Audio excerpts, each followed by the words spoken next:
Just a few hours ago in the Vatican, our Holy Father Pope Francis walked through St. Peter's Square in the midst of 70,000 pilgrims from all over the world.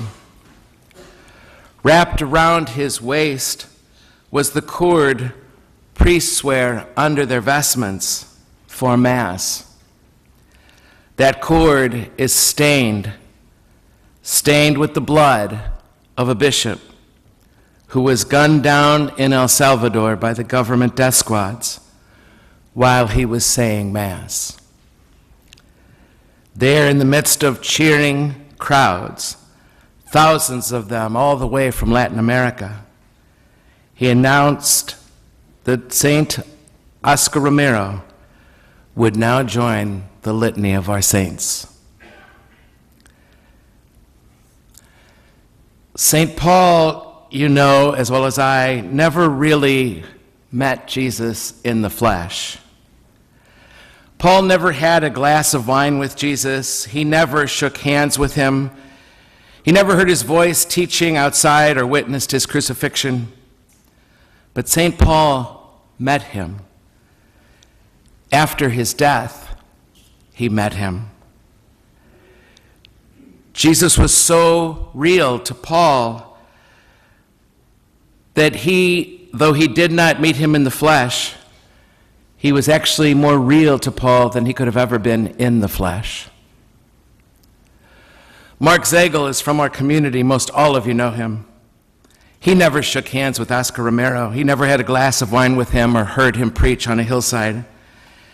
He wasn't there the day he was assassinated.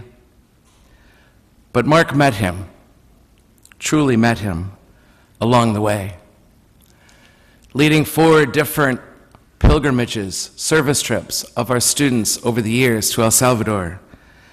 He met him in a way more powerful than if he had known him personally.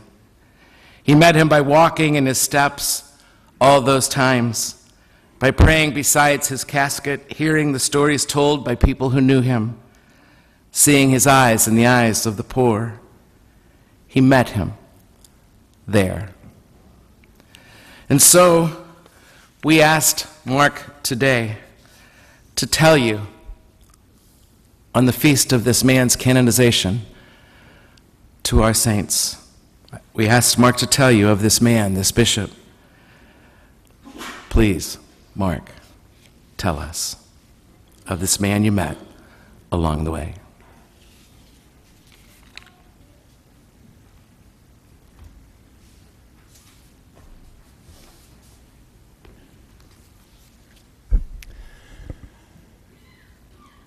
I'd like to invite you to imagine something with me. Imagine you're a priest, shy, timid, bookwormish man who likes following the rules and enjoys the comfort and security that those rules bring. But you've just been named archbishop. Immediately, military leaders, the wealthy, politicians start rubbing elbows with you. They start lavishing you with gifts, opening up their vacation homes to you, trying to lure you into a life of luxury and complacency. Bishops who came before you tended to think that their role was about keeping the peace, maintaining the status quo, not rocking the boat. Don't get too involved with politics. But you can't do that.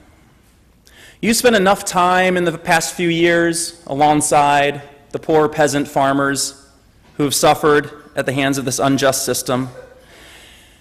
And 17 days after you're named archbishop, your dear friend and fellow priest Rutilio Grande is gunned down as he's driving along Countryside Road because he had chosen to speak up and work on behalf of the poor and the marginalized. You can't keep standing idly by anymore. You start to speak out more and more. You're the most powerful Catholic in the country, a voice for the voiceless. You call for change. You denounce the military. You denounce the government. You start receiving death threats. Your name appears on a list of people that the military wants to see dead. Someone offers you a bulletproof car. You turn it down. You say, I cannot accept that safety and security when my flock, whom I'm shepherding, has no safety and security. Instead, you decide that you're going to drive in your car by yourself so that if they shoot up your car like they did your friends, at least nobody else will die with you. When you preside at Mass, you insist on presiding alone. So if they come for you during Mass, nobody else is up around the altar standing next to you, getting killed as well.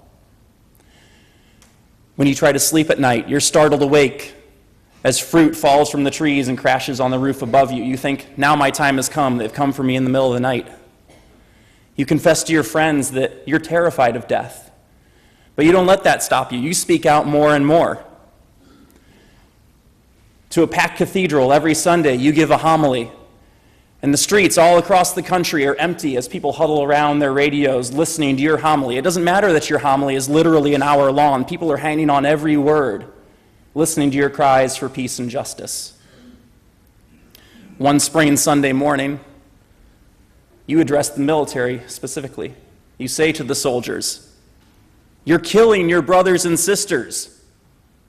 Don't listen to your military leaders when they order you to do that. Listen to me. Listen to God. Stop the repression." And that very next day, as you celebrate your next Mass, as you give your next homily, you stand behind the altar, that single shot rings out. This is the life of Oscar Romero, Archbishop of El Salvador from 1977 to 1980, martyr and now saint. Romero said, "I have often been threatened with death, but as a Christian, I do not believe in death without resurrection. If they kill me, I will rise in the Salvadoran people." Now, 38 years later, if you go to El Salvador, you will see as many images of Oscar Romero as you will of Jesus Christ. And that's not idolatry. That's just a testament to how much his life and love and courage continue to live on in the hearts of the people there. And in my own. I'm 33 now. My faith has changed a lot in the past 5, 10, 15 years. Our Catholic dogmas make sense to me some days more than others. Some days it's hard for me to believe that there's this God, this being who created the universe. Some days it's hard for me to believe that Jesus is anything more than just this really extraordinary human being. But what I always find myself hanging my hat on these days is exactly what Romero said. I do not believe in death without resurrection. That death is never the end of the story. Suffering and death are always followed by new life. From the worst injustices, love always emerges, always presses onward.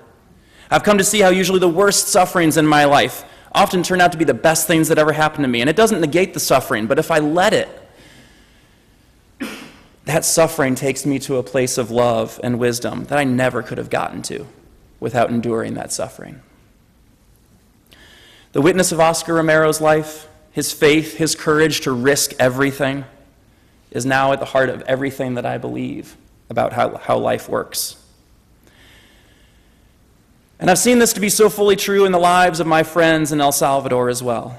Oscar Romero is as alive now in the hearts of the people as he ever was when he physically walked this earth. He's alive in the people of our sister community, refugees during the war for 10 years who fled to Honduras and lived in a camp there, and then returned, naming their new town Comunidad Monsignor Romero, who sat on dirt floors at night with absolutely nothing and figured out how they're going to work together to rebuild their lives from absolutely nothing. I see him alive in Anita, whose brother was a priest, also martyred, and how she continues to tell his story so that his work will never be in vain. I see him in Jose and Armando, who knew Archbishop Romero in their teens and 20s, who attended that last Sunday Mass and heard the thunderous applause as Romero spoke to the military. Jose and Armando, whose hearts were lit on fire as they listened to Romero, who risked their lives a week later to attend his funeral, where the military set off bombs and fired into the crowd. Jose and Armando, who now devote their lives to caring for those same poor rural communities that Romero fought for. When Romero died, it seemed as though nothing had successfully been accomplished. His cries for nonviolence did nothing to prevent a decade-long civil war. Failure, it would seem. But in reality, his witness, his courage to risk is the foundation of the faith of so many Salvadorans. and of mine. Even when it's hard for me to trust anything else now, I trust in this, that what Romero has shown me, that risking love, that not playing it safe, that following God with reckless abandon is almost always worth it. Because when that suffering comes, that cycle of suffering and dying and rising, suffering and dying and rising, is written into every corner of creation, every day of our lives. And death never has the final word. It's only fitting that the gospel reading just moments before Romero was murdered was the reading where Jesus tells his disciples, "If a grain of wheat falls to the earth and dies, it will bear much fruit."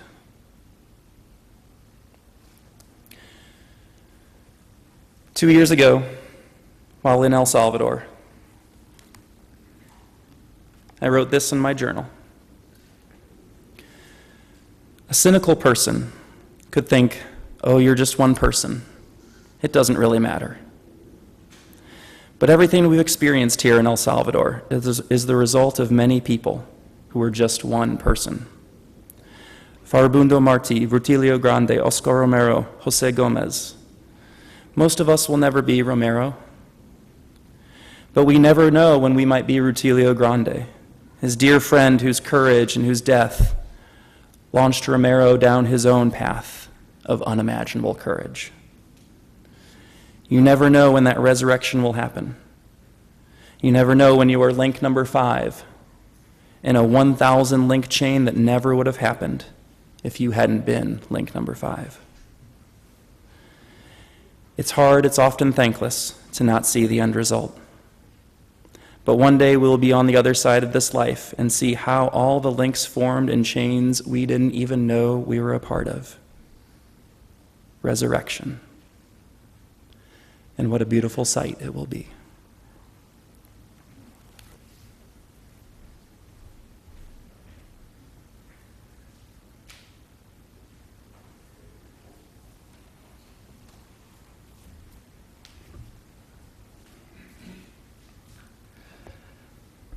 My friends, we have just one life, you and I.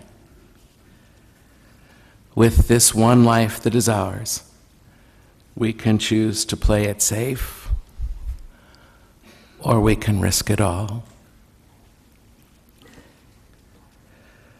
The rich young man in the gospel this morning, he was invited by Jesus to not play it safe anymore. And he couldn't muster the courage to do it. And all it says of him is, he walked away sad. Jesus loved him. Still. But he walked away sad. The invitations to not play it safe come every day. Sometimes they come as an invitation to be more generous with our time, with our wealth, with what we have.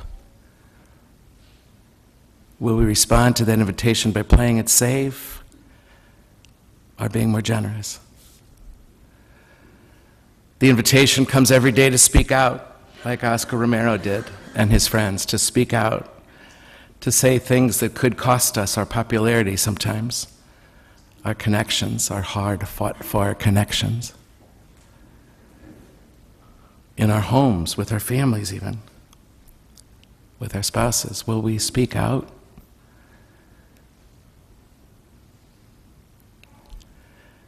And the last one I hear perhaps the most is, every day we're invited to be close to someone.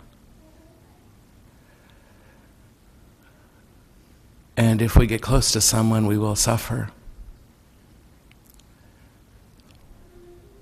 And we will suffer their goodbye, perhaps, someday, or their death. We can play it safe, or we can get close and risk all that.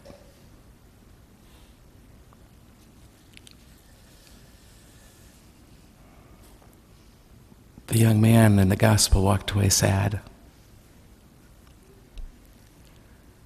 Will you?